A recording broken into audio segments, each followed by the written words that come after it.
Welcome back to another episode of the Quack Shack Tour presented by Mallard Bay. We're here in Amarillo, Texas at Cadillac Creek Outfitters with Mr. Toby and Mr. Loren. What's up, y'all? How are y'all? Hello. Thanks for having us. Oh, man. Thanks for having us out here, man. Couldn't be better. Couldn't be a better time to be out here, dude. Cold weather finally pushing in. Yeah. It's been good, dude. I tell you, it got cold, and then it got a little warm today, and then we were driving, and within a 15-minute span, it dropped 20 degrees. We're like, oh, that's sick, dude. We've seen 6 and 46 in the past week. Yep. Welcome to the Panhandle. Oh yeah, dude. Well, we were further out west, just hanging out, and you could, out there it's so open, you could see the cold front coming in for like an hour. It's rolling. I was like, dude, when it hits, it's gonna hit, and it hit. It was just like 20-degree drip. Driving on the highway, and you could just feel it like pushing you all over the road.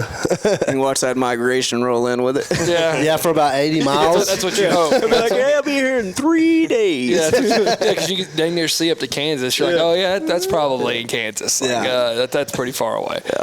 Oh man. So and again, thank you again for having us out here. It's been fun. We got another day ahead of us of hunting, but we're stopping for a little bit to do this podcast. So how's your season been so far?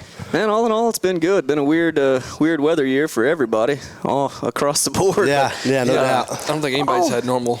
No, man, but I'll say all in all, other than just being odd weather, got zero complaints. Yeah, birds have been birds, hit or miss just like anybody. But all in all, I got no complaints. Yeah, it's been fun. What about you, man? This your first year out here? Yeah, first year guiding full time. Full time, because you've been coming out for a couple weeks at a time. Yeah. Out helping. It's been full time. It's been crazy. Yeah, it is. It's a little bit of a learning experience, but it's cool. I love it. Heck yeah, man. You have a guiding background? No, like I said, this is my first year full time. Other than helping him for a couple of years, for a couple weeks at a time. So how did y'all two get linked up? We met at Squad Fest 3 years ago. Okay. The first one that whatever year they started. Yeah, that's about 2 years. 2 years ago. Yeah, we met at the bar and got to shooting shit and. That's where the best connections are made. It's better than Tinder, man. He swiped the wrong way. It was Grinder, actually. That's what it is. Yeah. I was over here trying to think of the right thing to say, and I messed it up again. Oh, it's all right, man. So it's been a crazy year for sure for everybody all over the country. I mean, there's still Lessers in Canada. And it's like... And it didn't start locking up till... yesterday. I mean, literally. Yeah, 100%. Last week. 100%. Yeah, it's crazy. 100%. So... I got a bunch of buddies up there that ice fish, and in Minnesota, Wyoming, and all the way across. They're like, dude, our ice fishing season's about a month late, and I'm like, well, my birds are about a month late. Two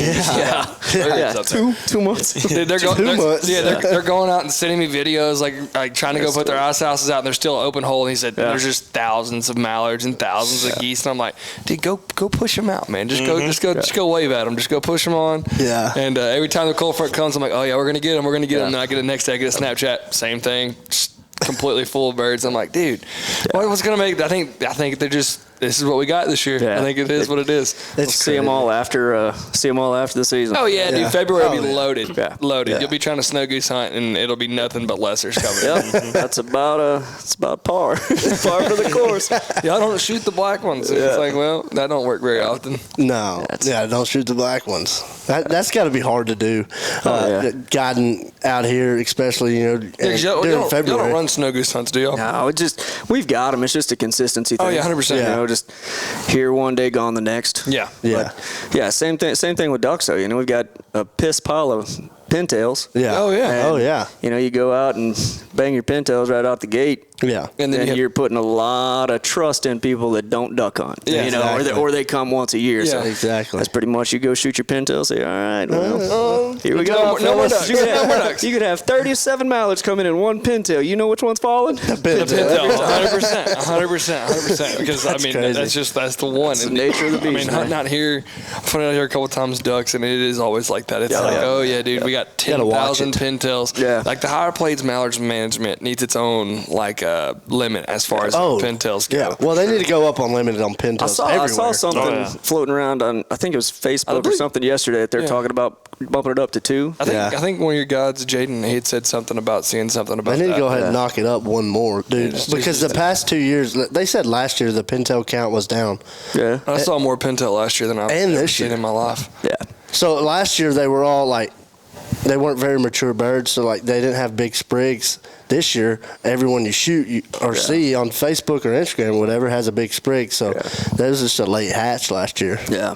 Somebody was telling me, I was talking to a guy we took hunting, the way they like get these bird numbers is they fly these planes and like they just get an estimate, you know, and it's educated guess. You know what I mean? That's not even anywhere close to realistic. Like, have y'all seen the? This is something that might be interesting. I mean, I know y'all don't run snow goose hunts, but I've seen them talk about them canceling, conservation season in Texas after this year. Really? Y'all seen that? Yeah, it's actually a bill that they're trying to pass right now. Yeah.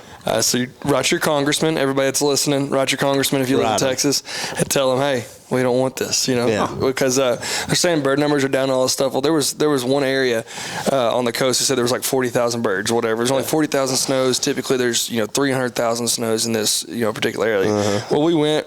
And I was down there duck hunting, and then I swear to God, there's 2 rice fields next to each other that had more than the 40,000 snows they said they counted in this area. I was like, there's 2 that I can see. Right. Y'all need to get out here and drive. You don't need to get out here and fly around. Come in here, drive, and I'll show you 40,000 in one field. Yeah. It's like, it just doesn't make any sense, kind of how they do the whole bird count thing, Yeah. But I don't know.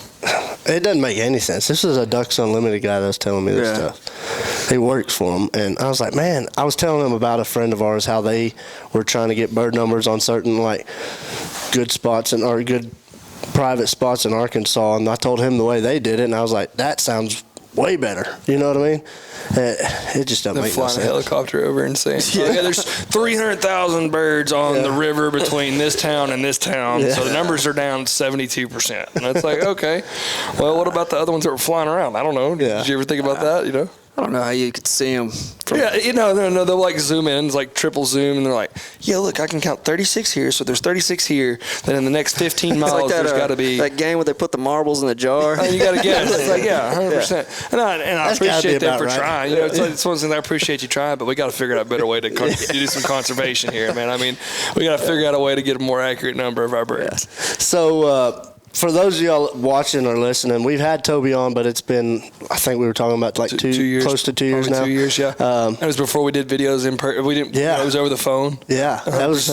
It was kind of the beginning of the podcast. Honestly, probably had hell with it because I'm the least tech savvy guy you'll ever have on a podcast. No, dude. I think it was easy. Probably cutting in and out. It was a long podcast. I think it was like 2 hours the first time we did it. We got some of those that I get on, like my phone would be cutting in and out, and I'd be like, "You're there." Hello, there. Can you hear me? Yeah, no. Yeah. So for maybe some of our new listeners or somebody who might have missed that, talk a little bit about how you got started with Cadillac Creek and then where you are now. And kind of your inspiration for the whole thing.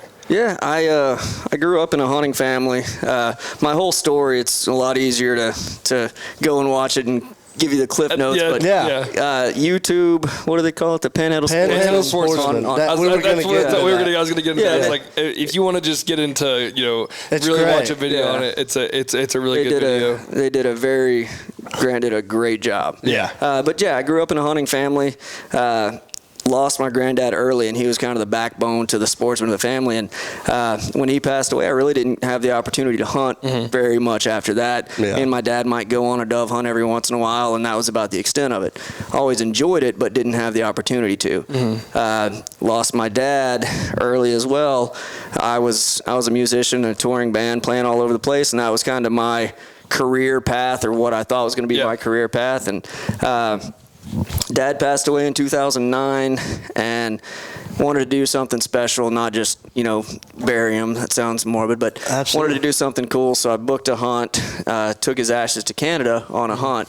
And it just kind of, I don't know, there's something about seeing things that I hadn't seen before, or maybe it had been a long time since I'd seen birds work like that. So it just kind of lit that fire. And I've been down that dark and dark path, we'll say. And watch Panhandle Sportsman, you'll get more into that. Yeah, I was a musician. Say less, right? Living life on the road. Yeah. If you don't know, you don't know. Yeah. So, it was like when I got back home, I mean, it threw me for a loop, losing my best friend. Absolutely. And I've made more and more bad decisions, but I needed something to do on the weekends. Yeah.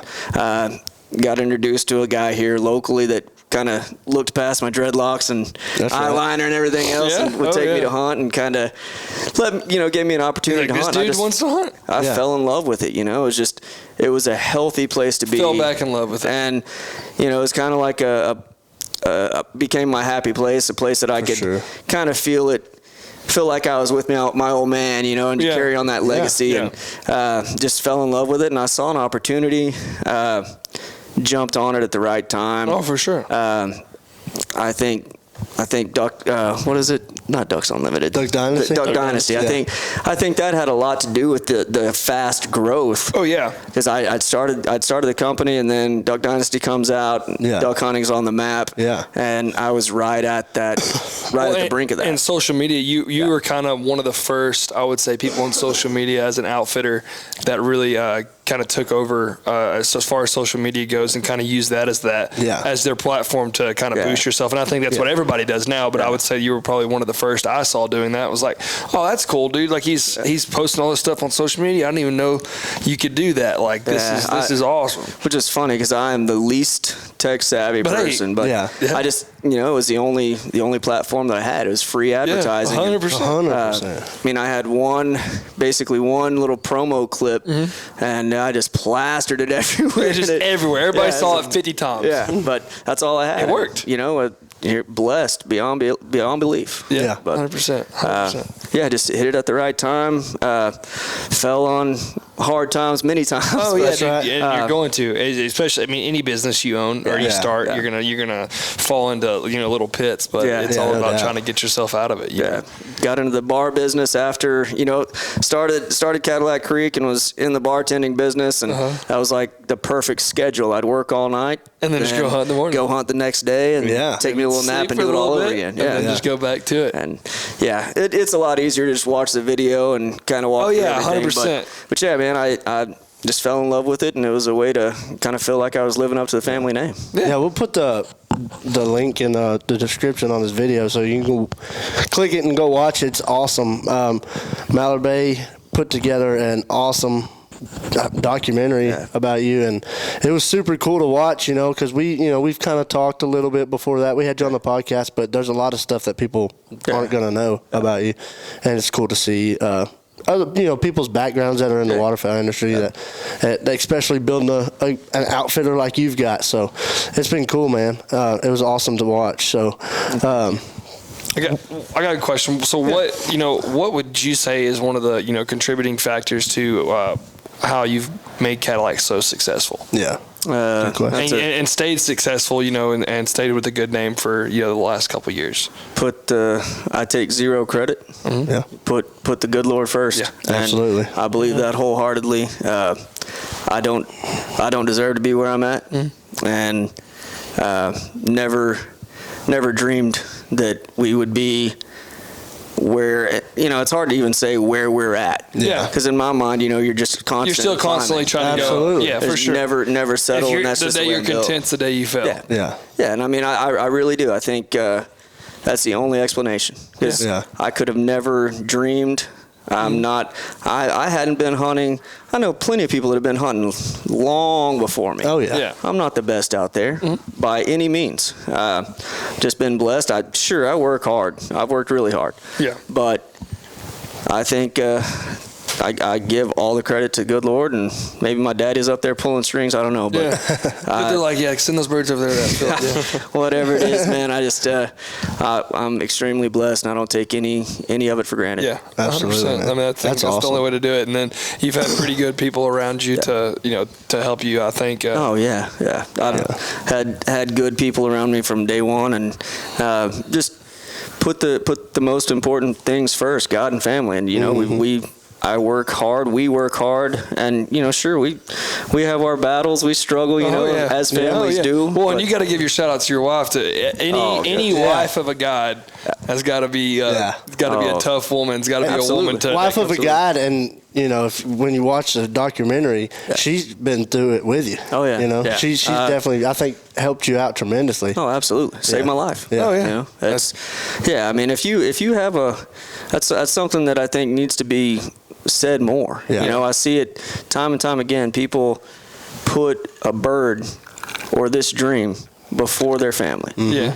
And I love killing as much as anybody. Yeah. But if you've got a woman at home that's keeping things running during the season, do everything that you possibly can to hang on to that. Oh, Thanks, yeah. babe. You know, it's, Thanks. Thank you. More people need to hear that, man. No, for that's sure, dude. Seriously. For sure. And every season, you know, there's an adjustment phase. You get out of the season and you want to walk right back into your normal life and the way of doing things. And you know, they're like, man, I've been doing things this way for the past 3 months. Where have you been? Yeah. And there's that adjustment period. Oh, yeah, you know? No doubt, dude. For sure, No for sure. doubt. It's always one of those things. I think that a lot of times we kind of forget that side of things with a lot of the outfitters is they have families too. They don't, you know, and it's as a client, you don't think about that type of thing. Yeah. And it really takes a special woman to be able to deal with that. doubt. Just like our wives, I think that it's pretty. You know, they're cool for letting us just go and especially him with kids. I don't have any kids, so it's a lot easier for mine. I'm sure to let me roll, but. This podcast has been brought to you by Mallard Bay. If you're in the market for a hunting trip or a fishing trip, I highly suggest you checking out Mallard Bay. Mallard Bay is an Airbnb-style platform where you can go online to mallardbay.com, book a hunt or a fishing trip based on the species, the animal, or the location. Very simple, very easy platform to use. And so if you're in the market to go hunt some birds in Arkansas or catch some trout, or literally fish, anything in the entire United States. yeah, They have it all online. super simple. Just go to mallardbay.com, check them out, book you a hunt. Super fun. It's a great time. Super easy website. Easiest go way to check book. them out. Also, if you're an outfitter, check out GuideTech. GuideTech is an absolute great product to use for the outfitter. Help with all the back end work, help with scheduling, help with all the stuff that the guy really doesn't want to do. The guy doesn't want to. The guy wants to hunt and he wants to fish. He doesn't have. If you're a guide and you don't want to have to do anything but do the stuff you love, you need to sign up for GuideTech and sign up to be a part of Mallard Bay. Check them out at mallardbay.com or check them out on Instagram at mallardbay or at GuideTech. Very, very awesome platform. Thank you. Let's get back to your program. It's definitely tough. You know, you get It is. people, and I try to explain that. You know, most folks, your clients, they work all day, right? When they get off work, that's when they're going to start calling. Well, when I get home and I'm trying to wind down, have a little family time, dinner or whatever, that's when the calls start coming in. Oh, yeah. And so there is no downtime during the season. For sure. And I mean, it takes a toll on your family, your kids, your wife, and you just have to keep that in the back of your head and make them important. Absolutely. You know? Give them the credit that they deserve. Absolutely. And I mean, you've been blessed to live and grow up in a place that, you know, has a bunch of birds and to raise your family here. So I know some of the outfitters that we've talked to over the years and definitely through this podcast, you know, they travel halfway across the country and they're away from their family, you know, and you know that's rough. Sure. Yeah. Oh, yeah. Yeah, that's crazy. That's crazy. So I guess one thing I have, for you, how did you, what got you into hunting? What made you want to come out here and join Toby on this amazing adventure? Oh boy, that's a long story. Almost kind of the same situation. My grandfather. Shout out Jaden. That's Jaden. You'll see him in a little while. Jaden's going to be on in a second. Jaden back there distracting all of us. I thought you got it on that camera. I don't know. I hope so. I hope so too. That'd be sick. Oh, showing your ass, literally. Imagine that. No way. No, my grandfather, he did a little bit of waterfowl hunting. Him and my cousins and stuff. My father really never got into it. My grandfather passed away pretty early. Yeah. My dad didn't get, he wasn't into duck hunting, so I really could care less. I shot deer, rabbits, squirrels, turkeys, all that stuff growing up. You got big deer where you're from too. Oh yeah. I was in high school and had some friends ask me to go duck hunting one day.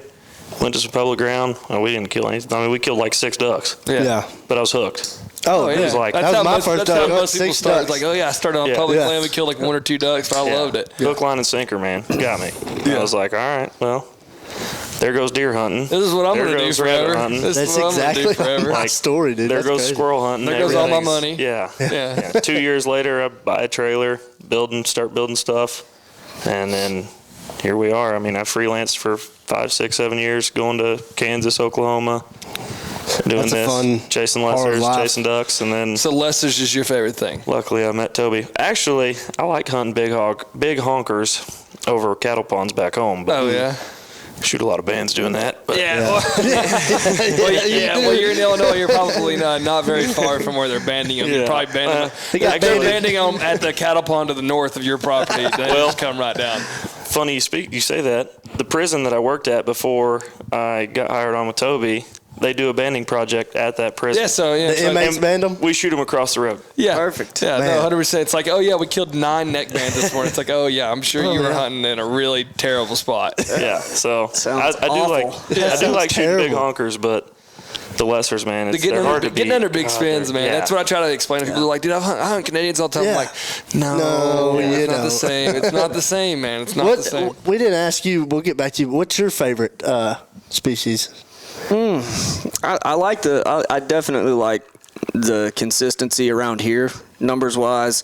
Lessers just, you get under those spins, man. Yeah. I hunted. We had a hunt earlier this year, and we'll ask Jaden about it later rather.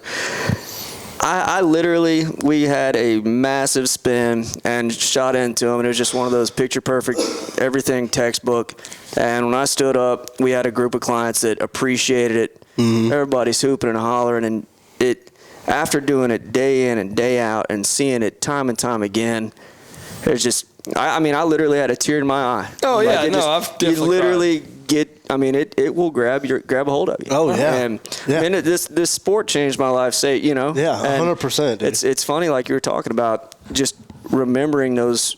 It's not always numbers, but every day. It's the moments. Every day here, when you've got clients, every day is opening day. Yeah. And you may 100%. have a kid that's out there for their first hunt. You may have guys that are from an area that, got a 2-bird limit or 1-bird limit, or they're just stoked to see all the birds. Yeah, they've never. Most of the time, when people come out here, they've probably never seen that many birds. Yeah. In their whole life. Right. And they've seen them all in one sit. Yeah. So our expectations are higher than anybody in that spread. Absolutely. We want everybody that comes through here to see those big spins, have a fat stack, and just landing birds on top of you. It doesn't happen every day. No. Yeah. I mean, it happens a lot. Yeah. But when you see that, I mean, it changes your life. But you got to remember, not everybody here even understands that. So you may have an average at best hunt, and they just had the hunt of their lifetime. Oh, yeah. From just being able to see 10,000 birds fly over you and flip you off. Yeah. They're No doubt. stoked. No And doubt.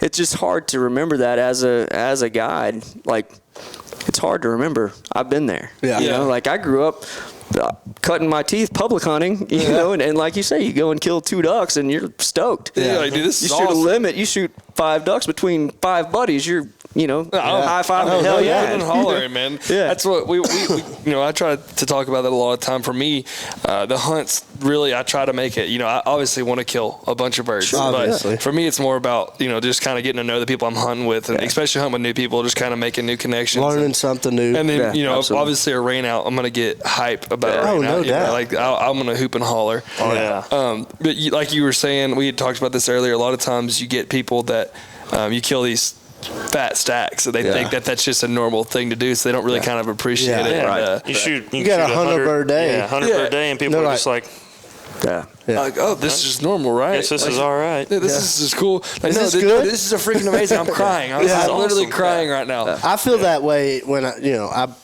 my thing is timber, so I love shooting mallards in the timber, and it doesn't matter if I do it 10 days in a row.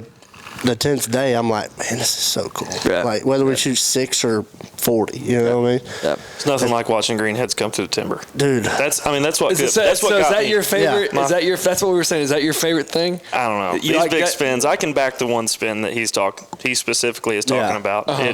So It was like one of that those might that just change your mind. It made the hair on the back of your neck stand up. You're just like, oh my You god! seen like 200 bone mallards breaking a tree though, man? I have. Golly, it's so crazy. It is fun. It's those That's two. an argument we can have forever. That's crazy, an argument. But then you throw another one in there, like, dude, I love getting under a huge spin of mallards in a dry Yes. field. Yeah. Oh, That's yes. Dry field mallards, Oh, dude. yes. Come on. Yeah. Like, I mean- just Ooh, straight, dude. Even if I'm scouting and I just see mallards in a dry field, I'm like, oh, that's where I'm hunting tomorrow. There's 30 of them there. I don't care. That's where we're going. Well, it's like this this year I got it in Canada, and it was every day. Oh, yeah. Barley field. Oh, yeah. You know. Yeah. Well, you lose thousands of appreciation ducks. up there. You lose appreciation up there. I mean, Yeah. dry So field ducks are awesome. I but- tell people never, like, people are like, oh, where should I go hunting in Canada? Should I go hunting in Canada? I'm like, yeah, you should. Don't do it your first time you're going hunting. No. Because you're going to set your expectations Realistically, way too high. Realistically, nothing north of Kansas because we've been to some places up there that Yeah, it's like, don't. it's pretty much Just- like Canada. yeah, you know what I don't- mean? Like, Don't go somewhere you're going to set your expectations too high because you're more than likely not going to have that experience again, Yeah. and you're just going to kind of be down here again for the rest of your life. so you said you got it in Canada this year? I did. How was that? It was fun. It was awesome. Probably one of the best times of my life. Yeah. The bird numbers were unreal. Oh, it's incredible up there. The amount of ducks up there is It's crazy. insane. Yeah. See, so he usually doesn't have these black eyes. Yeah, so that comes from the 5 month You stretch. have to have Yeah. somebody come in here and touch up your makeup. But our makeup guy, Max. Mine are he's building not up. in here. No, yeah, he was in bed this morning, and I walked in, and he woke up, and he was like, I was like, dude, you need to, like, sleep for, like, 5 more minutes, bro. Your eyes are looking a little bad. They're getting a little dark under there. I was laying in bed this morning. Jaden I'm getting old. tapped on my door. I looked at him, looked at my phone. I said, man, I have 5 more minutes. Man, leave me alone, bro. Leave me alone. Leave me That's alone. funny. That's funny. So you're enjoying your time down here in Texas? Yeah, I absolutely love it. I want to move here, actually. What, might as well, dude. Hey, everybody else is. Yeah, everybody else is from your state. I mean, your state at Golly just about as California people moving here. Yeah, I mean, I agree. Hey, but It's terrible. you're a little different than the rest of them moving down there. Mm-hmm. You like to kill birds. Oh, yeah. I can kill a lot of stuff. Yeah, okay. Our deer aren't as big, other than Toby. I don't know, Other Toby. than I don't know. That deer that Toby Other than shot the other Toby's, day. other than Toby Toby's. shot a hog, son. Yeah, I say, other than Toby's, our deer aren't as big. But, What was that? High 170s? That's what they tell me. So that's what they say. That's what they say. What they He knows say. exactly, and it says like 176 and 3/8. But yeah, you I know. wasn't nothing, man. Pissed off the whole panhandle of Texas here. That's funny. That was a cool deer, man. That was awesome. Bless, man. Yeah. Crazy. Another one of those crazy deals. One of those man. God things, man. Shot the next day. Toby is super blessed. Have you told that story yet? About, have you told the story on anything about that? man, No, we gotta tell the deer No, story. I had, Enough. We need to get us a hybrid. Not at all. We need to get us a hybrid boat, man.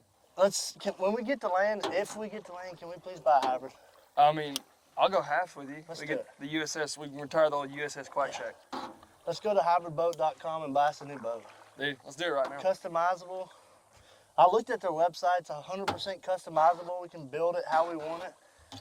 The guy's name's Luke. He said we could talk to him and be 100% involved. So I mean, I've already talked to him. I'm gonna miss this old bucket of rust right here, though. I want to blow this thing up. Has one Austin power. I mean, I could get to land faster Thing's than your riveted. The hybrid boats are custom built by a guy in Louisiana. Bunkie, Louisiana, to be Yeah, exact. Bunkie. Where the hell's Bunkie? You know, it's a good boat. You never heard of the place it's called. Check out hybridboats.com and get you a new boat. We, my wife and daughter were at some friends for, it was a New Year's Day get together. Yeah. We'd gone and scouted, stopped by there, walked in, literally just cracked a beer. My buddy pulls out his phone, was like, holy crap, look what's on my feeder, or on my, camera. And I just was like, dude, I'd rather shoot that than any of these, high fence, genetically enhanced deer. Yeah. And he was like, when do you want to go? Thank God he'd been drinking a few beers. What a good friend. Yeah, Shout out to that I dude. wouldn't have even showed you. I'd have been like, yeah, man, I got a couple deer out here. Yeah. Thank God he had been already there for a little while. But anyway, he said, when do you want to go? I was like, well, you say when, I'll load up. Yeah. And I'll cancel Christmas for that one. And he was like, well, you want to go now? I was like, by the time we get there, man, it's dark. That deer's long gone. But I was like, I'll go take a scout day tomorrow. Let's go. Yeah. And he pulled through, man. We went the next afternoon. We saw him at, I think it was like 5:30, 7 or so the evening before. We're in the blind at 4 o'clock the following day.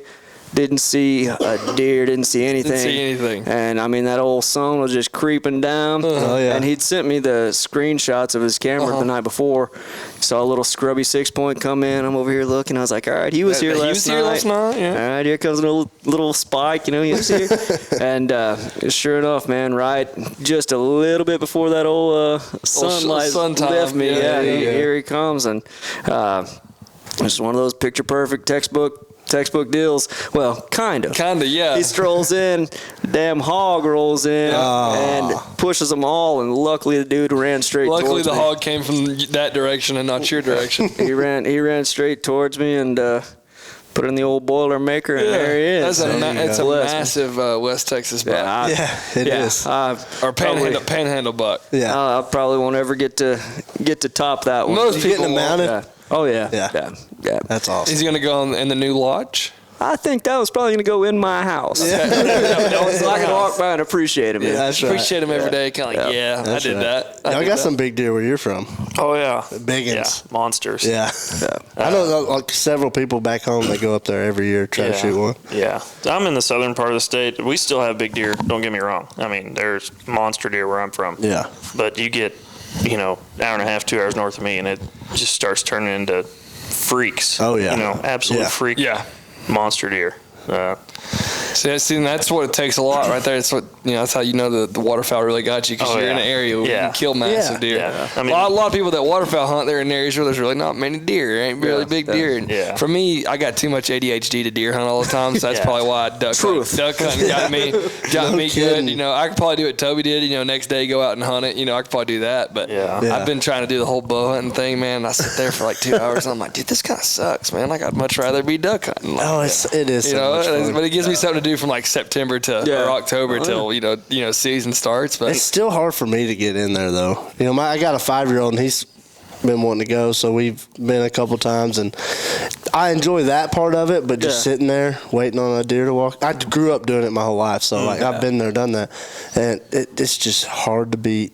Yeah, you can't beat being birds. out there with the waterfowl, man. Because even when you're sitting there in an hour lull for the birds, they're coming. They're going to be here. They'll for be sure. here. They'll be here eventually. We'll at least see something. Yeah, I'm going to see something. I'm not going to go sit in the woods for 8 days and not see anything. Not see a darn thing. Where I hunt now, where I grew up deer hunting, there's a lot of deer, but they're not very big. Yeah. Where I hunt now, it's nothing but massive deer, but you might see one a week. So like you go hunt 7 days, and there's a 180 right there, but he's 600 yards away, and I can only use a rifle in this county. I mean, I can only use a bow in the county I'm hunting in, and so it's like Robin Hood. Here we go. Yeah, no, 100%. I had one like really nice deer, had a little drop tine on him. It's probably like 160, 165. Really good deer for Texas, North Texas at least. And he got to like 100 yards, and I was like, bro, I was like, just 15 yards closer. I'm shooting. I'm pulling it back, man. And he got a little closer, and I haven't ever shot a deer that big. All the deer I shot a little, so I'm kind of like, especially with the bow. I've killed one deer with the bow, and it was a little, just a little baby doe. And so I'm pulling back. I'm like, yeah, no way. I probably couldn't shoot him if he was at 15 yards. I was like, and I think the only thing that does it for me, like waterfowl, be turkey hunting. Do y'all either one of y'all turkey hunt? Oh yeah. Yeah, both y'all turkey hunt. Love to turkey hunt. Yeah. Y'all have turkeys up here, or do you got to go a little further? You got to kind of get in that scrap. You're within an hour. Yeah. It's too. There's not enough cover up here for us. You're asking all them questions for me. I love me some turkey hunting, man. Yeah. That's awesome. That's awesome, man. I think that's something I've kind of started to fall in love with the last year or two. For sure. Just kind of, because they kind of work back like a mallard would. They'll quack back at you. It's just that communicating, man. Yeah. That's what gets me going. It's like actually working birds and stuff. Like I like a good barrel burner on a little pond. That's fun and stuff. But to me, actually having to work for the birds is kind of like my favorite thing to do. No doubt. No doubt. You want to get Jaden in here for a little bit? Yeah. As long as he keeps his pants on. Yeah, just don't take your pants off on this one, brother.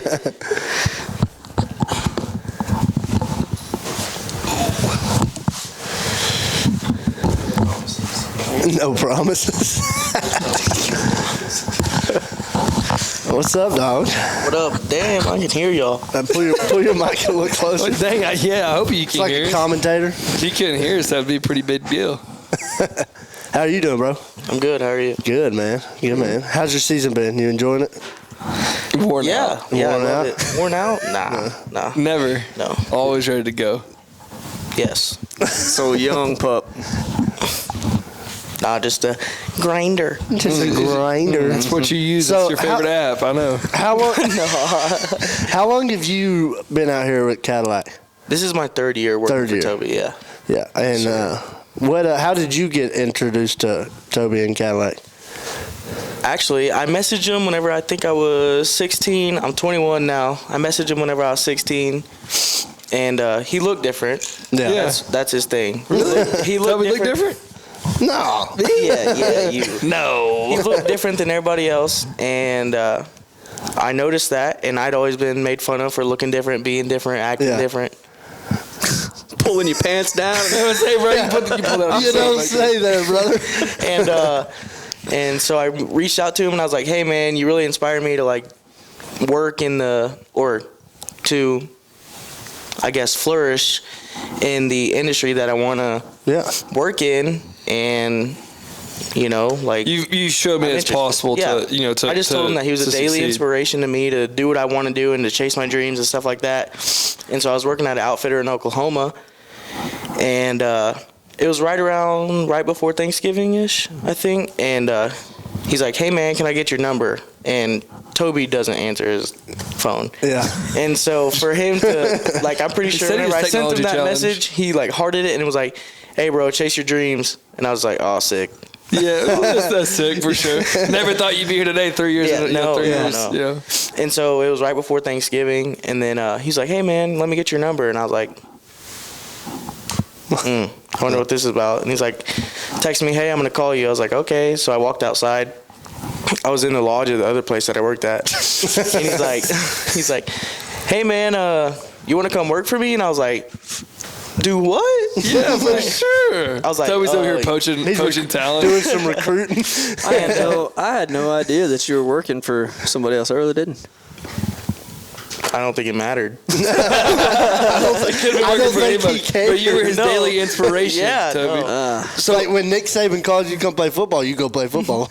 Yeah. So I was like, Wasn't trying to poach you now. Just saying. I was like, yeah, man, of course. And so he's like, all right, when can you be here? And I'm thinking it was like November 22nd or something. I was like, I can be there December 1st. And he's like, okay, cool. Like, I'll take you as soon as I can get you. And I was like, all right, cool. So I walked inside. I was like, hey, guys, like, Tony Brohlin from Cadillac Creek just called me, and he offered me a job. So I'll see y'all later. Really appreciate y'all. No wonder I got so many haters, man. I don't know if it went exactly like that, but like, That's how you remember it. That's how you remember it. That's how you remember. That's all that matters. Is how you remember it. Yeah. Then I got here, and I was my first day. Stupid. Yeah. They're like, Dive Bomb was here, and we were all chilling at the house and stuff, and we were hanging out. And I was like, man, there's a lot of people here, and I knew that they had hunted with a lot of people. Yeah. Because I'd been following them for years. And then the next day, I was like, how many guys we got here? Because I saw like 22 vehicles roll up to a field. And I was like, man, oh, man. And I got to set out blinds for 22 people? Yeah, we start setting up, and I had never been successful hiding in the socks, like, ever. And I was like, man, I don't know how to do this. So I was like, having them, like, help me, like, guide me through, like, the setup and stuff so I could, like, learn. Yeah. And then sun comes up, shooting light happens. Man, it was like 36 minutes later, and we had 142 down. That was your first day? That was my first day. What went through your mind that moment right there? Bro, I have a video of it. I have a video of me sitting behind the spread. Yeah, like, that's what I was going to get into next. Yeah. Okay. I have a video of me sitting behind, and there was like, it was a lot of buddies and a lot of clients too. Yeah. But some dudes from Arkansas, Quack Smacker guys, they were here hunting, and then Dive Bomb guys. So it was pretty much like a big buddy hunt, but still some clients involved too. And I was sitting behind, and there was like all of them just calling, and it just sounded like a whole feed on the ground. And I was like, what is going on? What was going on? And then things just started dying, and I was like, holy crap. You're like, this is sick, dude. Yeah. So when you started here, were you already doing your video and stuff?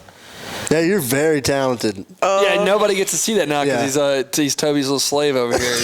He's out here just working all day, man. Just out here all day working. Can't even put out the videos no It's more. all good. At least we have fun, though. Yeah, no, y'all always have fun. You're always having a good time every time I see y'all. Yeah, so I was doing video stuff and photos.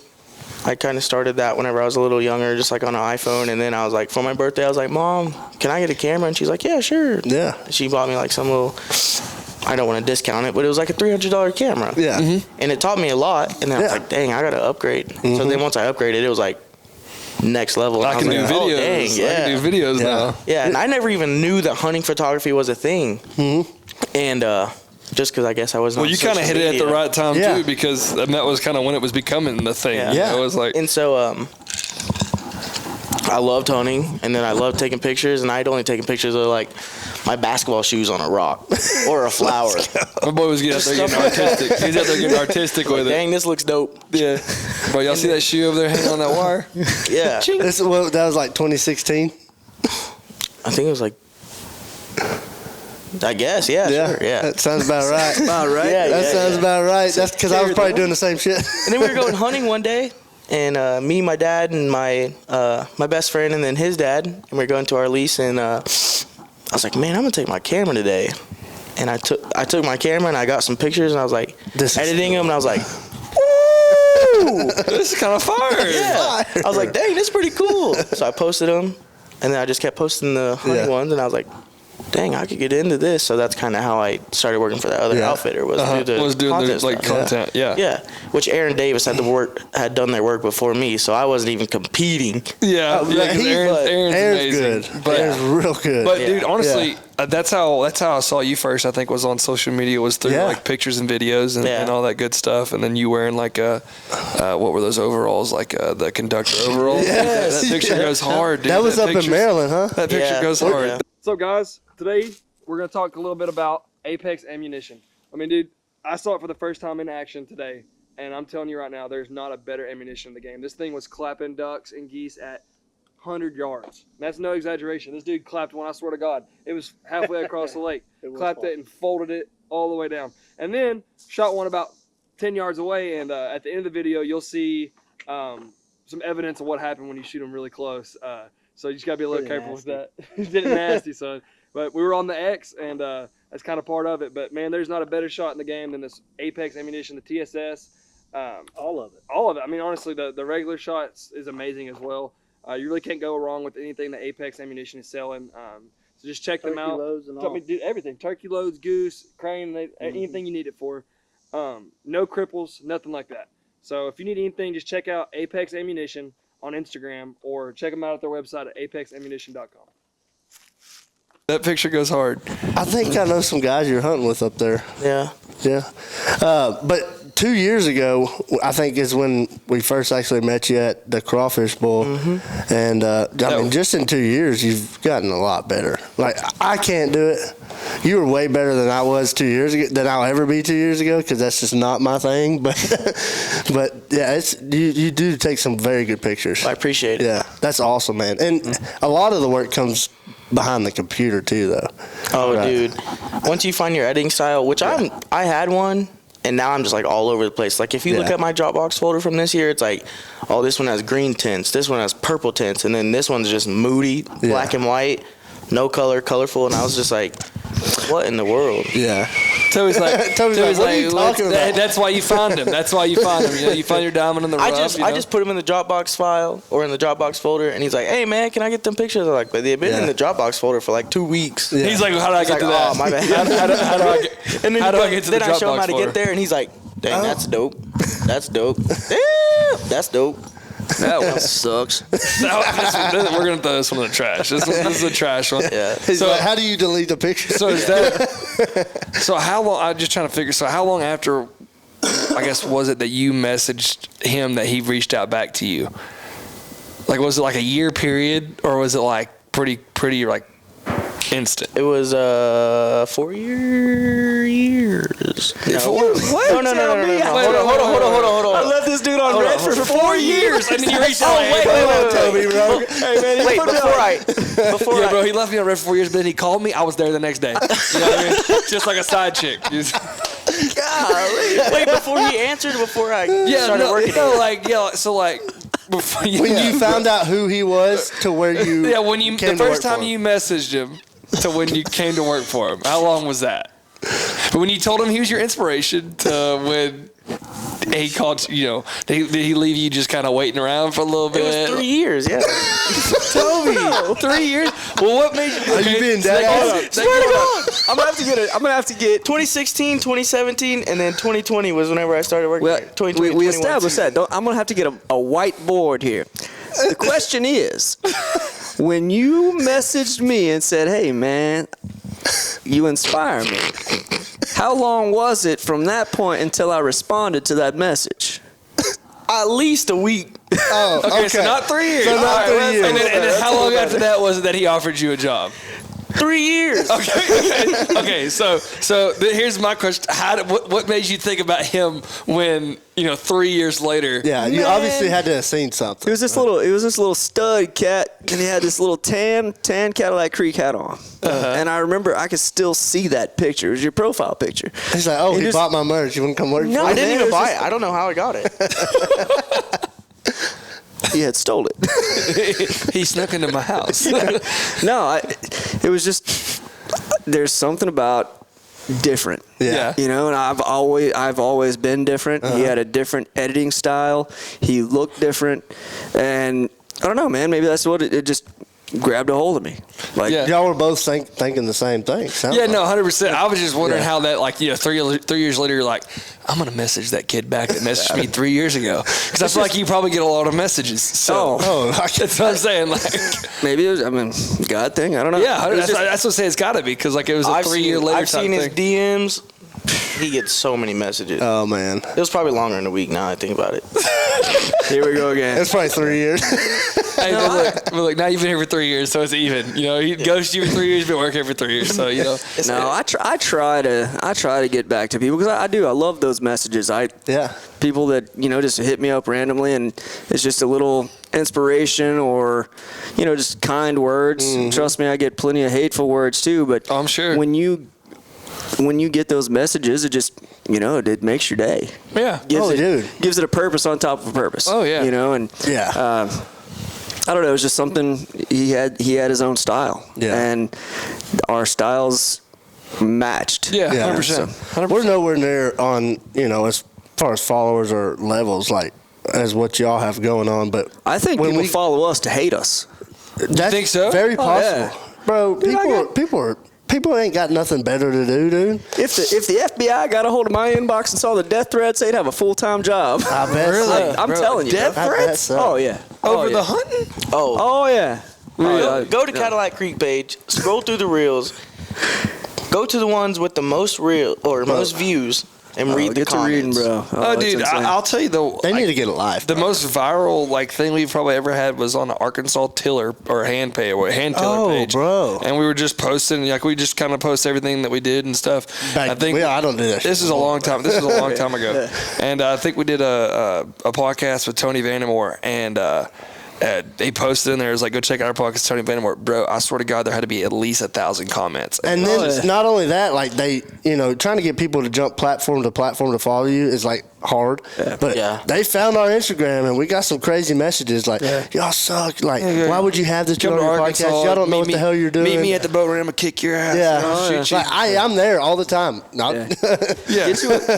Get you a Louis Vuitton gun 10 years He's ago. got let me one know. now. Yeah. Oh, dude. Yeah. You got a lot of crap for the Louis No, Vuitton. bro, I got that's the where it all Quack Shack started. Vuitton, dog. Yeah. That's what. That's where the crap started? To be honest, that you inspired me to do mine.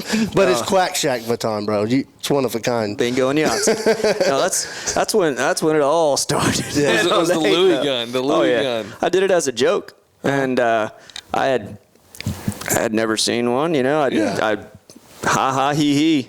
And boy, a picture got posted and it was over with, man. People were mad. You see They them all the said, time. You look like a weirdo, and now we ain't having that. Not in my waterfowl. Not in my waterfowl hunting. No, No, sir. The old guard. But now what's funny is you see the Louis Vuitton shotguns or it's rifles everywhere. all the time. It's everywhere. Yeah. Now they got to do they got a whole department at Louis Vuitton sending out letters dude- hey, bro, I've y'all had- can't be doing that no more. The dude who did it said that's his number one thing. Well, that the he guy who does did now. the guy who did mine got an email from Louis Vuitton. Really? Yeah. It's like and cease and he desist. took the post down and everything. kidding. He said, "Don't post it," and I was like, "I'm posting it. They can send me a letter if they want. I'm posting it. my I love gun. it. I love this gun. Yeah. I've had people try to buy it on Instagram and stuff. It's like, man, heck no, dude. This is my gun. I love this thing. It's awesome.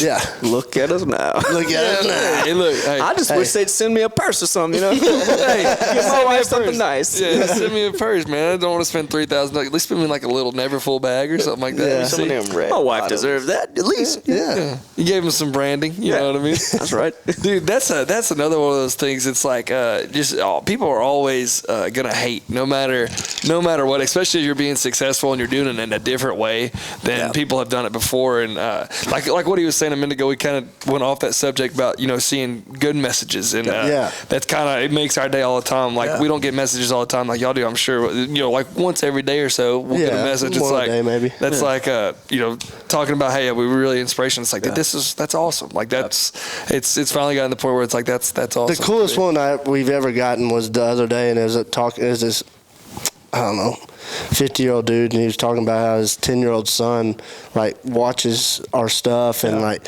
he's trying to get him into hunting, and like watching our videos and like our Instagram and stuff has inspired him to go hunting with his dad, and like he was telling us thank you for that, and like it's so cool because I'm a dad too, so it's awesome to hear that. Well, and just so you know, now he's gonna see Jaden's butt. But it's okay. It wasn't in frame. I went and looked behind the camera. I was hoping it was because that was funny as hell. The reflection, bro. Yeah. It's like, dang, they blessed to see them cheeks. Hey, bro, you gotta get some payment on that one. Like, you gotta make people pay for that. Only podcasts. Yeah. So we asked him how he got into hunting. How did you get into hunting? We know Toby's story from the Panhandle Sportsman, but how was your kind of intro into hunting? Tell them where you're from, too. I'm from Oklahoma. Judge all you want to judge. What? I'm just playing. Being from Oklahoma. Yeah. I don't think there's anything wrong with it. I mean, you know why it's so windy over here is because Oklahoma sucks. Casey Donahue said right. you don't know how to roll joints, so. Nah. It's in a song. He said, yeah, I know. Cross Canadian I don't ragweed, claim- but you know. Oh, was it? Yeah, it was cross I I was gonna let it go. I was gonna let it go. I was What, you trying gonna to let me look slide. stupid? No, I wasn't gonna correct you on camera. You know what I mean? But I had to claim- correct him for my friend. Yeah. I don't claim Oklahoma to be the best state, but I mean That's good, It's a 'cause it's center not. point. Well, I it's a love center Oklahoma. point, and I can get anywhere I will say I like fast Oklahoma. as hell. I give Oklahoma a where I lot of live at. crap, but I actually like I Oklahoma. love Oklahoma. I'll take Oklahoma For one reason. over DFW any day. Absolutely. I hate Yeah, DFW. DFW traffic I sucks. lived there. Dude, It's everything awful. about it. I mean, what do they got? Sucks so bad. It's trash. So let's hear this. Let's talk Yeah, about how'd you. Alright, you get cool, there, cool. man? Let me hear your story. Let me hear the Jaden story. I'm from Oklahoma. My dad grew up in southeast Oklahoma. They have a bunch of big deer over there, like Antlers area. McAllister, Hugo, like all of that. And he was a big deer hunter. And so I grew up deer hunting. I remember whenever I was a little boy, he'd just take me in. I have a twin brother, Jackson. So we'd lay on the dirt in the ground blind, and we'd just sleep. And we'd be bundled up, and we'd just sleep. And then whenever a deer or turkeys or anything were out there, he would tap us. He'd be like, boys. And we'd both get up, and he'd be like, look.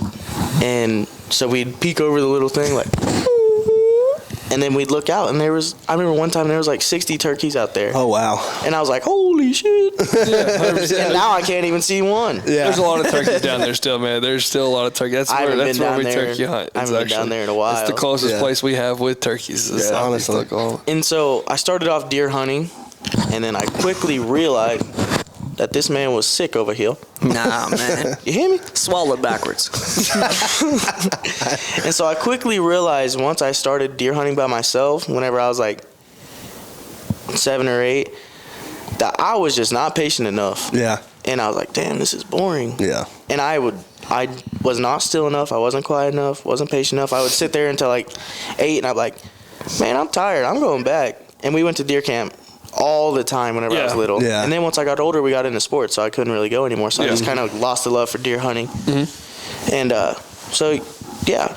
And then I kind of just quit liking deer hunting, which I'll still probably get into whenever I'm older, so I can just have something to do like that I can appreciate more and actually put more work into, like Of course. work as in like grow a deer and actually do work around the land and stuff like that. Like I feel like that'll be enjoyable once I get older, but right Absolutely. now I'm just obsessed with waterfowl. Yes, sir. And So the neighbor can see it one time on camera and shoot it the next day? I'm gonna be the one shooting. That's what the neighbor that's been growing his thought too. And so I told my dad, I can't remember how old I was, maybe like 13 or so. And I told my dad, I was like, man, I want to get into duck hunting. He's like, I can't say this on camera. I held myself back. Yeah. And so I just went and found like all the books that I could find of like duck species so I could identify them. And then turns out my uncle loved to duck hunt. I mean, Now, is that your dad's brother or your mom's? no, that's my mom's cousin. Okay, I got you. He's not technically. I know what you mean. but Yeah. It's just one of those family things. For sure, Yeah. for sure. And so I went with him, and we just sat on a little pond, and we shot like gadwall and stuff. And I was like, man, this is sick. This is sick. It's Shot a so widgeon, much and I was like, this So your looks first dope. duck was a gavel? No, my first duck was a Drake bufflehead. Okay. That's different. Diver. That's man. different. A lot of people, most people we asked, they're like, yeah, I killed a wood duck for my first, first duck. I know you did. Hood 'cause and you live out merganser. here, so there ain't no wood ducks I out wish. here. You want to kill? Everybody out here wants to kill a wood duck. I'm like, dude, I've still never shot one, and I don't care to we shoot have them one. year round. I've spent more money chasing wood ducks than anything. What? Anything. Oh, just come hunt one for free, bro. Bro. We go shoot our limit in 10 minutes. Yeah, you and everybody else until you invite me. Oh. No, Like no. I'm telling you, dude. I'm telling you. For years, I wanted a wood duck from my coffee table. You know, that's the prettiest duck God ever did make. Yeah, that's right. And so I'd be trying to travel, and I wanted one in a bad way. So I'd go. Everybody that comes through here, oh, that's all we shoot. Come to Louisiana. Come here. So I did, and I've seen a bunch of them the night before. Yeah. Well, as soon as I walk in the woods or, pond or whatever it was, they must have got the memo that I was there for blood, Yeah. This boy, Dude, I went it. for 3 or 4 years. That was like my trip. I wanted to go kill a wood. Never did. And Man, that's crazy. so, silly kid. So I'd be chasing them all over the place, and that's the same story. Everybody says, that's all we kill. It's all we kill. Till I show up, and so then it became kind of this ongoing deal. I was running a group from Louisiana, and it was like, I think it was January, hunting a flooded playa lake, frozen, solid, and we've been killing a few mallards, busted a little hole, and sure as hell, told the guys the story that morning, which makes it even funnier. They're like, there's your wood duck there. They let me sit up and shoot it. Ended up killing 4 wood ducks here in the Panhandle on a flooded playa lake. So you killed frozen. So you got him. Yeah, I got him. He's in there mounted. He's missing a foot. He's missing a foot. But I got him. Dude, those wood ducks were lost. Dude, they were lost. Oh yeah. Them suckers were blind. Yeah, no, 100%. You killed a wood duck on a playa out here, they are lost as it can be. I bet you were freaking out like, Oh, I was stoked. I have, man. I spent more money chasing wood ducks than anything else, but I got it. Peg leg and all. I digress. Sorry. Go ahead. what's going on, y'all? What's going on, y'all? We're here to talk about some great products we like to utilize during the hunting season. One of them obviously being the Tortuga bag from Hella Dry. It is absolutely waterproof.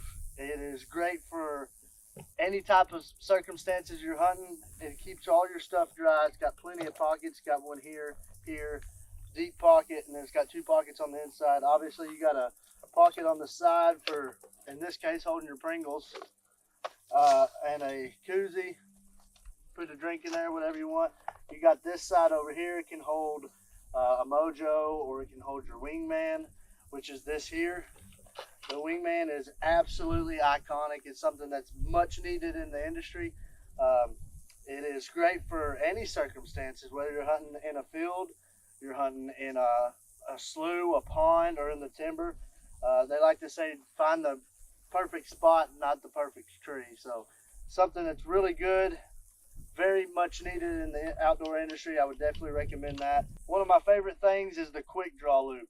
Sometimes you don't want a big gunsling. You might be hunting a timber or whatever the case is. Sometimes you just don't want all that in your way. This thing right here is absolutely perfect for those circumstances. It is absolutely cool. It looks good. Great design. It's got the branding on there, and it's something that's going to last you a while. It's got the braided cord with the coating over it. So if you're in the market for a new bag, if you're in the market for a new gunsling, or if you're in the market for something to keep all your stuff dry, check out Hella Dry. Check them out on Instagram or check out their website. Make sure you get some of this essential stuff for the season. So, your first duck. Yeah, talk a little bit more about your first duck. All right, it was a Drake Duck hunt. bufflehead. Yeah. It was my first duck. Drake bufflehead.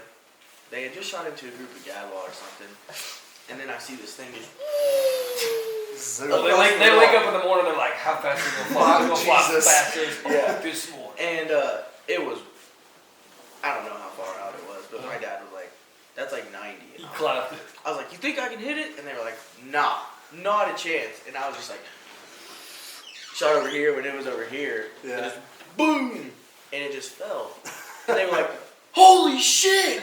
And I was like, This is my shit. It's my first time going. Y'all don't even know I was good at this. So, yeah. "Little they know I got that dog in me." Yeah. Got that dog in it. And so, yeah, that was my first duck, and I saw it, and I was like, "Dang, this thing's tiny."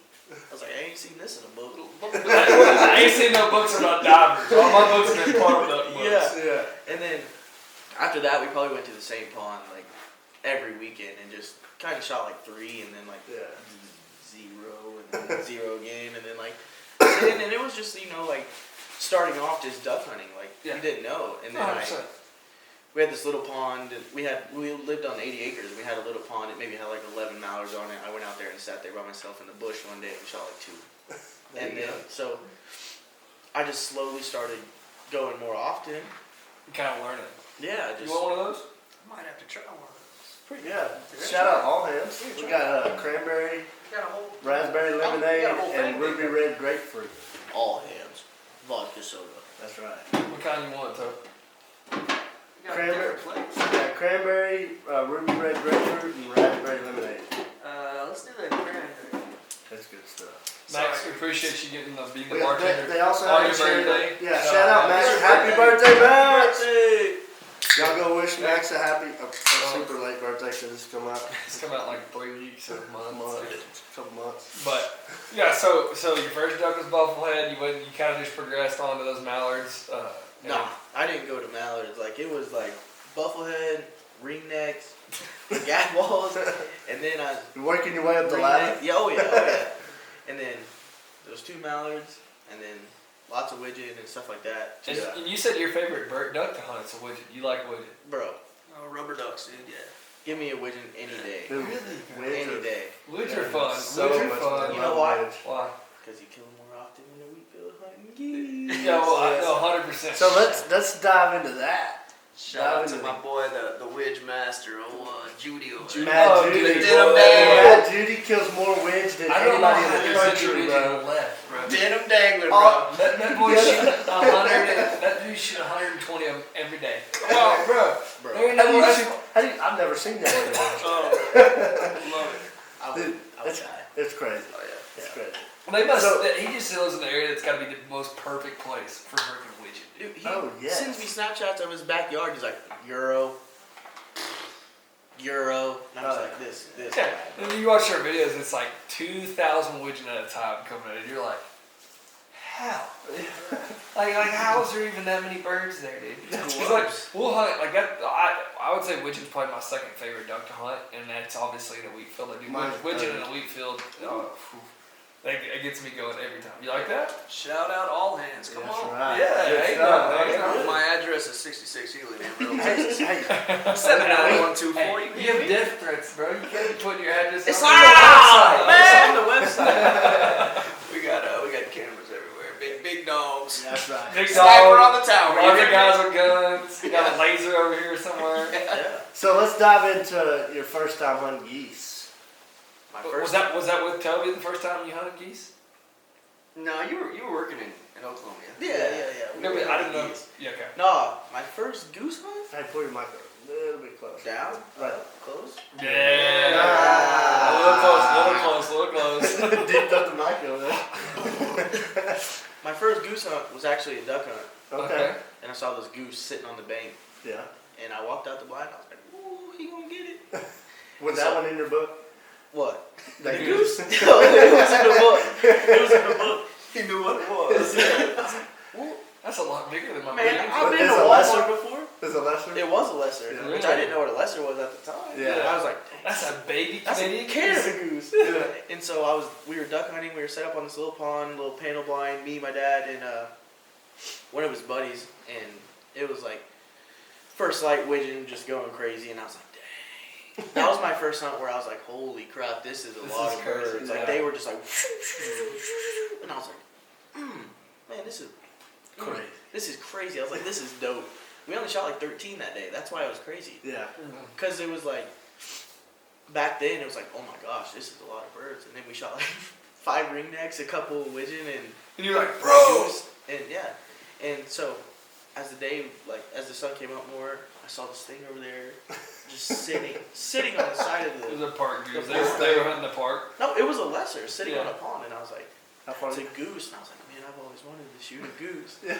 Because in my grandmother's backyard, she used to have a big pond that was in the middle of a neighborhood, and there was a bunch of big geese on there, and I used to catch the babies Oh wow. and steal them from. That's illegal. I'm sorry. I let them go. And I would put them in like plastic tubs and like fill it up with water. I was little, Bro, okay? I was statute of limitations long gone. forget my address that I just put out there. I didn't ever close them in. words over here. My God. I just drowned them in the water. Put them in a plastic tub with the lid in water. No, without the lid, I just kind of let them like swim around if they would. If they wanted to run off, Yeah, you they'd just run try off. to If the mom would.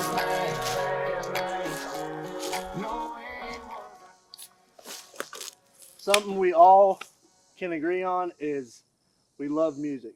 Doesn't matter what kind of music, but we all like to listen to it.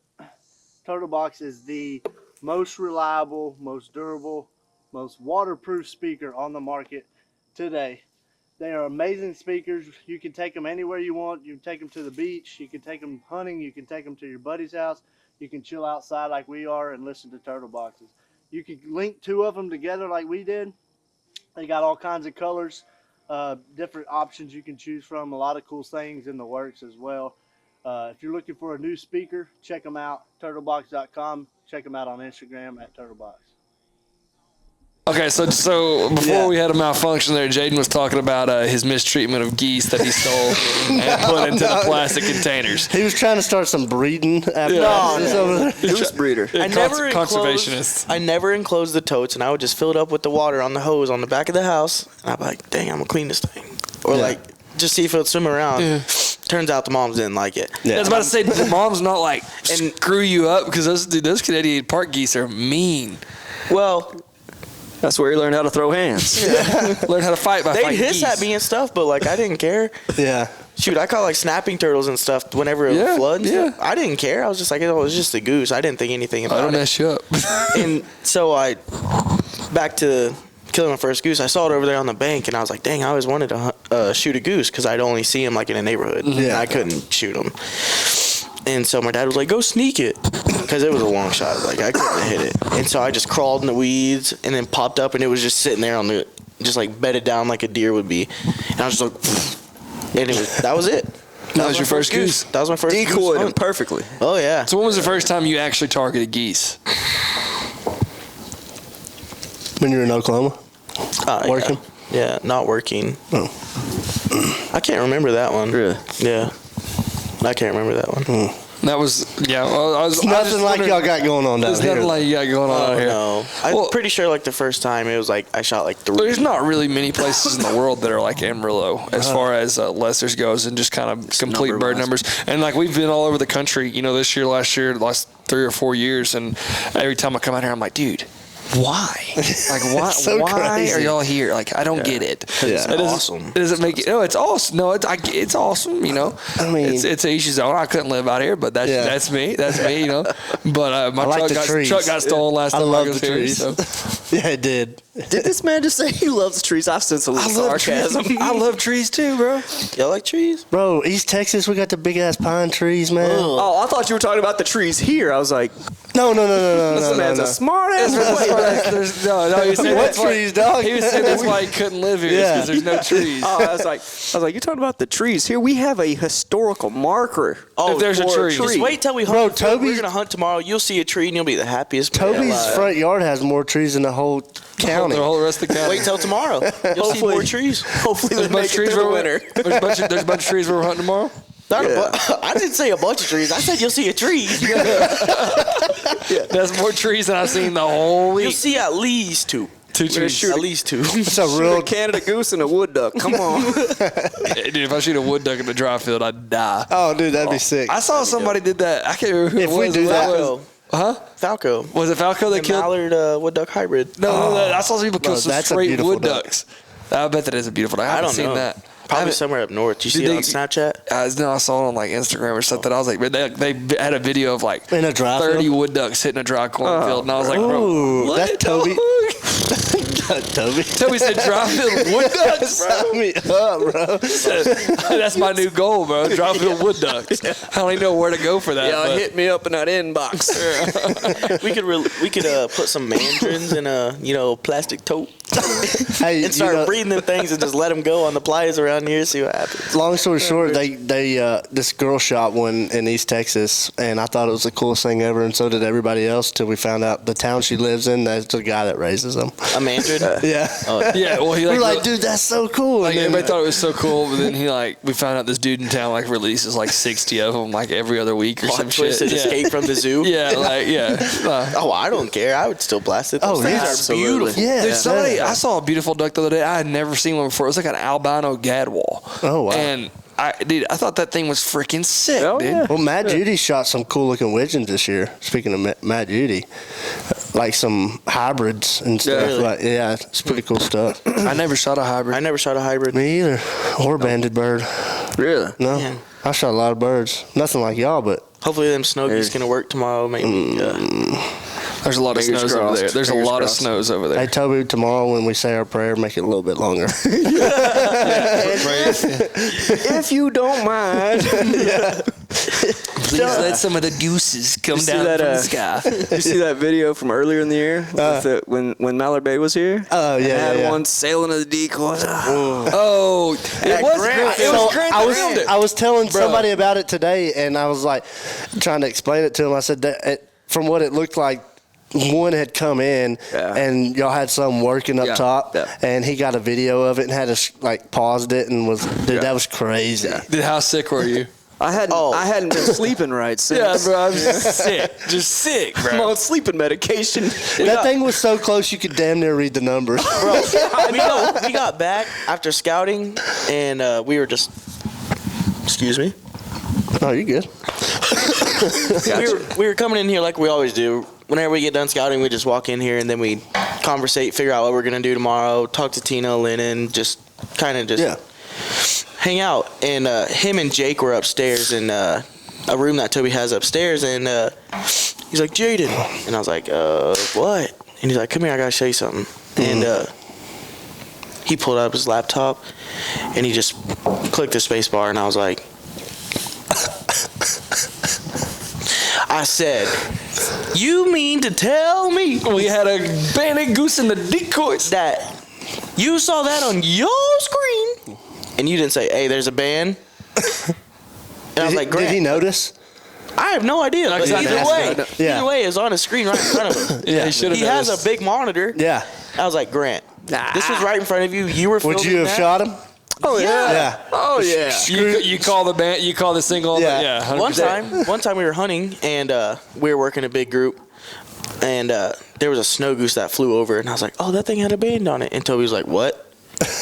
And he's like, I was like, it was a banded snow goose. And he's like, and you didn't shoot it? And I was like, I didn't want to mess up the flock we were working. He's like, I don't care. If you see a band, pull the trigger. I don't care about the flock. Yeah. He's like, pull the trigger. More will come. Ever since then, when they fly over, I'm like, Yeah, looking. Well, that's the thing about snows. So like I have 4 bands, and 3 of them are snows, and then one of them was a gadwall I killed like last week, and it was the only duck we killed the whole. I take a gadwall band. That's Dude, look, dude, look, I love gadwall. Cool thing about this gadwall, I guess kind of cool thing. It might have been stupid, but it was the only duck we killed the whole morning. It was I didn't want to go. My little brother and brother-in-law, they're both younger, and it was the day after Christmas, and they were like, "Well, take us duck hunting in the morning. Take us duck hunting in the morning." I hadn't looked anywhere, and I was like, okay, I guess we'll go. And then we went to this place, and normally this place is really good, so I was like, oh, we'll probably kill some. Even we didn't. We're sitting there, and it was like 8 o'clock, and I was like, all right, dude, we're gonna go get breakfast. Like, this is done. And like I'm about to like pack up, and look over, and there's one duck, and he's like already like locked up. I was like, oh, he's dead. And he gets in, they shoot, they miss, and I was like, oh, that's cool. And so he gets out, he starts getting out, and I shoot him, and it's like we knew for sure I shot him, and we went to go pick him up, and the dog went and picked him up, brought him back, and then we started working another group of like 5 or 6, so we didn't even notice it. And when we had shot it, it broke its leg, and so when it broke its leg, the band had gone up to like it's like under its wing, under its wing, and so we didn't even notice it. Like it was just sitting on the ground there for like 30 minutes probably. And we were working other birds, and we got done working those birds. We were talking, and I'm like, I'm gonna put this duck on the strap. Like, put the duck up, put it on the strap. When I picked it up, it came loose from the spot and it fell down. And I was like, bro, it's banded. My buddy around the corner was like, no, it's not. And I was like, yes, it is, bro. I was like, he's like, oh my God. He's like, we know for sure you shot that one. And I was like, yeah, I know. I was like, it's my man. I've seen a lot of banded gadwall killed this year. Really? Oh, really? Actually, yeah, like on Snapchat. I've seen so many people posting gadwall bands. It's crazy. Bro, I love So me a gadwall, dude. mine was banded in March of last year. Really? In Maryland, of all places. So it went from And it the was eastern, in East Texas? It went from the eastern flyway, Crossed. the Mississippi flyway, then came to the central flyway, and then came down to my little pond. That's like last year when I was in Canada, though. We were in central Saskatchewan, like an hour east of Saskatoon, and there was a bird, a 12-year-old mallard, Drake. 12-year-old bird. Yeah, from New York, that we shot in the middle of Saskatchewan. Yeah. That's insane. And it was like a 56-hour Flight. like drive difference. Oh, wow. Yeah. No, that's why I was like, bro, this bird came 3 flyways over to get shot by me on a little cattle pond. I'm like, that's insane. crazy. It's awesome. But if that bird was 12 years old, imagine how many times he's done that. Oh, yeah. Oh, yeah. The whole thing. I think with mine that he was just a new bird because it said like hatchling, like what it said on the thing. Yeah. So I think my bird was probably just hatched there and then was like met some cooler birds. Was like, I'm gonna go hang out with them. These guys seem pretty cool. These guys are sagging their pants. These guys seem pretty cool. I'm gonna go south with them. It was a bad choice. It's just down the East Coast. Yeah. But I know Where was it at in Maryland? Pentonics or Petonics or some shit. I don't know. I ain't from there. It was like Petonics Lab or something. And you hunted quite a bit up there. In September. Yeah. It's good. They got really good local goose season out there, Y'all right? smashed them, too. Yeah, they. This year was weird because none of the crops were cut. Because I hunted up there this year too. Yeah. None of the crops were cut. So like, literally opening day, we hunted a public potato field that was planted like 3 years ago. That they never cut. Never. Well, you don't cut it. It's potatoes. Yeah, true. It's not a farmer. But I don't know. there was I don't potatoes. grow They just looked like Yeah. rocks in the field everywhere, and they were just getting in there eating the potatoes. And I actually shot a 10-year-old band, opener. Oh, wow. This year? Yeah, That's crazy. I gave it to the farmer, so I don't have it. But we shot 7 geese, and that potato field had like 300 in it. Oh, wow. And we watched it for like 2 weeks, and we're like, That's man, we're insane. just gonna mash these things. They're so comfy, so comfy. And then the day we hunted, just like we literally saw like 20 geese. Yeah. We had a group of 7 come in, far right bird. I shoot it because I was on far right in, shoot it, and I walk out there and pick it up, and it had a band on it. And you're like, oh, heck yeah. And I was like, damn, this thing's old. Yeah. But me and Ethan Peterson had already made previous plans. That first band goes to Dylan, his brother, who's a farmer, because he hadn't got one in like 4 or 5 years. Yeah. And he'd been letting him hunt and all this stuff. Yeah. And so That's cool. I didn't take it. That's cool. But then afterwards, I was like, shit. Not many things in duck hunting that are more important than your lanyard. On your lanyard, you got duck calls, finishers. I mean, anything that you could possibly need, you can put on your lanyard. And there's not a better name in the game than VPC lanyards. They can get you pretty much anything you need made out of paracord, whether it be your lanyard, your gun strap, or your belt. There's nothing else. They can do anything out of paracord. Reach out to Wes at VPC Lanyards. Let him know we sent you, and check it out. How many bands you got, Toby? Your lander's full of them things. Not from around here. Yeah. That's one thing about out here. There's as many birds as there is. There's not that many bands. When you shoot one, hunt heavy, you'll shoot a few. You know, get into little pockets of them. But I counted the other day. I think I'm like 27 or something like that. That's a lot of bands. That's a lot of bands. Yeah. What about this neck band you got over here? Is that Not from here. not from here? No, it's on my my traveling adventures. Oh, for the wood ducks. Yeah. No, I like to travel. Yeah. And, you know, we kill a lot of numbers here, but I like to have a change of scenery. Yeah, 100%. And I think that it makes you a well-rounded hunter. Yeah, for sure. Like For sure. everybody can learn to hunt in their home turf. Yeah. But you travel and learn other bags of tricks, and I think that's something that we as a company, like, something that separates us Everybody's a lot. kind of been We've got a whole heap of, you know, different areas, and, you know, people that bring different stuff to, and they all come into play. You know, like, but that one came from Tennessee. I see a lot of people killing neck bands in Tennessee for some reason. That's awesome. Like I saw a picture the other day, dude had like 15 like geese and like 11 or 12 of them had neck bands. Yeah, I was like, bro, like, what are you doing hunting in the banding laboratory? Like what's going on here? 100%. 100% hunting across the water. Like bro, it's insane.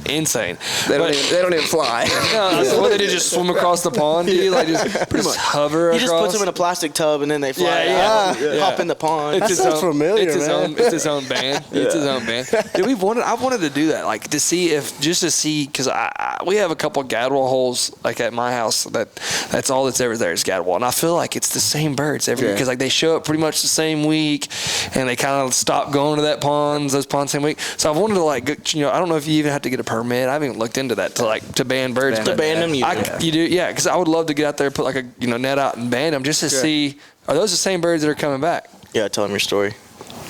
No. Okay. Nah, we'll leave that one in the past. Okay. I didn't know it was that serious. No, it was. Yeah, I mean, it was definitely for sure. No, we'd hunted. I mean, it's been years and years ago, but we'd hunted a couple of days prior and had a hard freeze. So I go out to check this pond, and there's a mallard that's frozen to the pond. Oh wow! I'm sure crippled, whatever. Yeah. So I go and I grab this bird. I'm thinking I'm doing the thing a favor, right? Yeah. So I grabbed this thing and I take him in the truck, warm him up, brought it to the house. I mean, it was, I can't remember if his wing was broke, but he wasn't not able to fly. Yeah. You know, so brought him to the house, didn't know if he was going to make it. The whole time, thinking that I'm doing a good thing. You know what I mean? Yeah, for sure. Because he was just going to sit there and freeze to death and get ate by a coyote or God knows what, right? So we've got these little Bible verse bands. I mean, props to Jack Miner for starting that. Okay, yeah, I've heard that before. Similar deal, you know, we call them gospel bands. We sell them on the website, but slapped one on this bird, took it to our local park, released it, filmed it. Literally thought I was doing something nice. You know, I thought, that'd be cool to go to the park and see it. And did this whole thing and get a call a few days later from our game wardens. Some citizen somewhere along the way called me in, and they were like, "Yeah, tell me about this duck." And I was like, "He's frozen to a lake." Thought I was doing the right thing, and I was like, "I guess next time I'll just grab him and wring his neck or something." Yeah, I'll just let him die. Put him out. Yeah, I'll just kill him or let a coyote eat him. No, I mean it wasn't a big deal once I told the story and everything. But you do have to have a license. At the time I didn't know either. I thought I was doing a good thing. And I would think that's a good thing. So somebody hopefully one of these days shoots that thing and calls. That'd be crazy. That'd be cool. That would be cool. Oh, it's still on it. Yeah, it's got my phone number on there. They didn't like remove it or anything. Go catch it off the park. The gamer said, "I'm gonna go catch this duck and take that band off." You did not have a license to ban that. That's probably gonna be like 20 years later. License to ban. Yeah, license to ban. It'll probably be like 20 years after, and that'll be something cool. You might have sweet. You'd probably be old, dusty, and forgotten. Dusty, bald. I didn't gray hair. I'm bald like I am already. I ain't never banded no duck. It's on. The phone number's on here. You can't ever change your phone number now. Yeah, no, I've been thinking about it. Getting too many calls, man. Get too many calls. That damn Carrie Underwood won't leave me alone. Yeah. Don't let your wife hear that in there now. She knows. So her and Jennifer Aniston, man, they just be calling me all the time. That's great. That's why you don't check your DMs. That's right. So, what year is this for Cadillac? Let's see. This be our 9th season, I think. That's awesome, man. Yeah. That's awesome. And it's just gotten better and better for you. Yeah. I mean, obviously you'll have ups and downs and Sure. all that Anybody good does, stuff, but it's been a wild ride, man. Yeah. You definitely have a good group of guys from the ones we met today. You know, we knew him before, but man, y'all just sitting back watching y'all today, y'all you got an itch for it, man. Y'all, oh yeah, it's cool to watch. Well, sometimes you go with guys, you can tell they kind of don't really care. You know, they you know, they're just there to be there. That's another thing we've gotten hate for on our podcast. I'll tell the truth. I mean, but you can really tell with y'all that y'all want to kill the birds more than the clients want to kill the birds. You know, you want to do. Or at least get them on the birds. That's the thing, man. I've been over here thinking, just listening to all of our stories. Yeah. And it's something that, you know, I know, and it's in the back of my mind all the time. And we recently, you know, we've talked about that. Like, every day is opening day. Mm-hmm. Yeah. And you think about those hunts that changed your life, and it's not those 100-bird stacks. You know, those are cool. It's a relationship. And they're there, but, you know, it's those. I don't know, man. You know what I'm trying to say. It's just, it's not always about the numbers, but it's refreshing to hear that and see it from a different perspective and just kind of dial it back and be like, you know, it doesn't matter if you kill a limit every day or not, you know. And I think social media, and I'm just as guilty as anybody. Oh yeah. You know, it's like when you see that, that's what people expect. Yeah. And I mean, we've been blessed, and we stack birds, and you know, we're good at what we do. Yeah. But at the same time, I think the industry as a whole could just pull the reins back and just realize that's not what it's about. How about everybody just starting posting pictures of their bad days? Let's just start posting pictures of our bad days. We actually, I got it. So that was our plan. My plan last year is to post bad days, but last year we had a stupid, incredible season. Didn't have any bad days really, so it was hard. No, I used to do that on my personal. I never did it on Cadillac, but I would do like day 1, day 2, just do the calendar, and I think people appreciate it. This year, we've been so busy. Just kind of time got away from me and hadn't been able to. Yeah. So to wrap it up, since y'all enjoy those all hands so much, we got you a gift. We got more in the back, but here's some all hands from one of our great awesome sponsors. We love these things, and they're incredible people to work with, and fortunate to have them, as well as All Hands. I mean, Lone Star. So if you're getting thirsty, drink Lone Star or All Hands. Definitely can't go wrong with either one of them. Ain't that right, Jaden? It's good stuff. But thank y'all again for having us down, man. It's been awesome to get to hunt with y'all. It's been awesome to sit down and talk with y'all again. And tell them where they can find you on social media. If they don't already, you probably do. Instagram, Facebook, YouTube. It's all CadillacCreek.com or Cadillac Creek Outfitters. Hey Toby, that's not it. That's not it. It's hey, he said he's not something. tech savvy. Cadillac Creek Outfitters. You'll find them. You'll find them. TikTok, Instagram, Facebook, YouTube, all the above. www.CadillacCreek.com. Cadillac Creek Outfitters on anything that doesn't have a .com in it. Yeah. What about you, Jaden? That's about it. Add Jaden Cale on Instagram, Jaden Sanchez on Facebook. Go check him out. And what about you? Got TikTok? He does. I actually got banned. Banned from TikTok. Yeah, bro. Come on. I be posting too much dead stuff, I guess. I got locked up TikTok. Being locked up a couple times. Yeah. So I just was like, screw it. Yeah. I got like 12 followers, and I'm like, oh, let's go. Yeah. So now I just chill. If you want to book a hunt with these guys, go book a hunt on Mallard Bay. Mallard Bay, I'm sure, has been awesome for y'all. It's been a blessing. Yeah, they're good people, and it's a crazy platform. Like we say all the time, I can't believe it hasn't been thought of. Before now. Well, no, Guide Tech's an amazing Guide Tech too. Thing. And I know you helped kind of with the whole thing there. We didn't even touch on that. We got to touch on that. That was a whole other subject we didn't touch on. I work for Mallard Bay. Huh? You know I worked for Mallard Bay? I did not. you really? What? I didn't know that. When? 3 years ago. Did you really? See what happened was. So when we were at Crawfish Bowl, were you working The year with Logan? before. Okay. No, not when we had him on. That's when we met Logan. Yeah, that's what 2 years ago. So I guess the year before that. I went and did a film gig for him Oh, okay. Okay. Sick. 3 years ago. Split wing giveaway hunt. So did you introduce them to Toby? How did you meet Mallard Bay, Toby? That's something we didn't even get into. Yeah. Look at us slacking. Really, over here. we're slacking. Yeah, I Got too deep into just bull crapping. Huh? Yeah, Yeah, that's Bourbon right. Media. Yeah. They were doing our Because website. Garrett and Nick, yeah. Garrett and Nick. Yeah. Yeah. They did our website, and yeah, I can't say enough about that company. And that it's legitimate. It's a good company, and it's It nice is, to man. have a team of people behind you all the time. Especially people who you can get along with. Yeah. Yes. Whenever you guys can come and hunt, or no matter who you are, can come and hunt and hang out, or Yes. if they don't want to hunt, they can sleep in, and then we'll all go to lunch. We can laugh Yeah. And hang and out. just have a good time. Have It's not actual- just like business. Yeah, for sure. For sure. It's been a blessing for us too, man. Like it took our podcast to a whole nother level, man. And getting to do this stuff, like we can't thank them enough, man.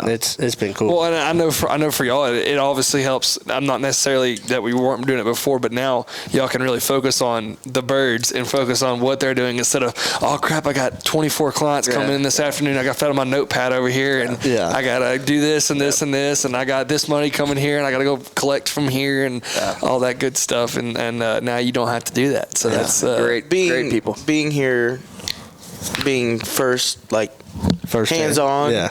With Toby, I can definitely tell a difference in his stress levels. Yeah. because you've seen before, and then The last now 2 with years, Tech. they didn't help us last year, did they? Yeah. Mm-hmm. The year before, they didn't. No, my first year. My first year, Toby's like, oh my god. Yeah. Well, now God then- Tech's gotten better and better. It's getting it's And only now, going to be this better. year, night and day from the first year. And I was telling my parents about that. I was like, Toby is like completely different than how he was. Yeah. Whenever when he was your inspiration, he's not your inspiration anymore. Is that what you're saying? Nah, I tell him all the time. He's like, we get out of the truck in the morning. He's like, man, you ugly. And I'm like, I say, man, you look pretty good today. That's what I was gonna say. He's like, man, I really appreciate that. And I told my mom the other day. I was like, whenever I went home for Christmas, she was like, we were just talking about something. I don't know what it was. We were just talking, and I was like, man, I was working my ass off the other day, and I was sweating, and I was trying to go harder and harder and harder. And this dude, Toby, was still working circles around me. I was like, one lung and all, and he's just fucking. And I was literally sweating bullets trying to keep up. Yeah. And he was, I don't know how he did it, but. Anyways. Got that dog. Let's go. All right, guys. Yeah, y'all want to book a hunt with Cadillac Creek? I definitely recommend it. Go check out Mallard Bay. Go check out their social medias pages. They kill the birds. Let me just say that. We'll leave it at that. And they're great company. Just watch our video next. If you don't think they kill birds, just watch our video and then book a hunt. Appreciate y'all again. Thank you guys for having us on. Thank you all for the constant and endless support. Keep the positive messages coming through. Yeah, man. We need it. I do read them, and they do mean a lot to me. Yeah, that's awesome, man. All right. Peace Stay out. blessed. God bless. Check us out on YouTube or any other platform. Thank you for tuning in to another episode of the Quack Shack podcast. And drink all hands and Lone Star.